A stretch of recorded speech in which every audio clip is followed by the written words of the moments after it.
Bien-aimé dans le Seigneur, la sainteté n'est pas une option.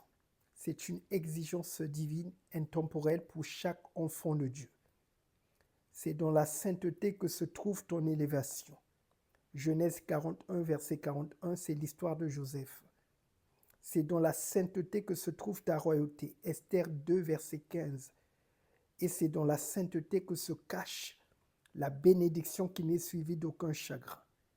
Si tu veux voir Dieu te bénir au centuple, dans chaque détail de ta vie, il y a un prix à payer.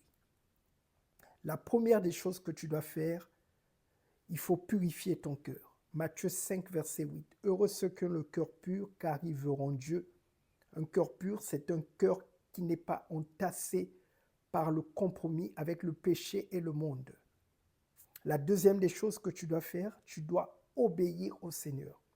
1 Samuel 15, verset 22 et Jean 14, verset 15. Si vous m'aimez, gardez mes commandements. L'obéissance vaut mieux que les sacrifices. Numéro 3, tu dois te consacrer. Romains 12, verset 1. Numéro 4, tu dois mettre en pratique la parole de Dieu. Josué 1, verset 8. Et enfin, tu dois marcher dans la sainteté. 1 Thessaloniciens 4, verset 3 à 4. C'est le paquet spirituel pour entrer dans l'accomplissement de ta destinée et voir les bénédictions du Seigneur se manifester dans chaque facette de ta vie. N'oublie pas de liker cette vidéo, de la partager et surtout abonne-toi pour recevoir des contenus pratiques et spirituels qui vont te propulser dans l'accomplissement de ton appel.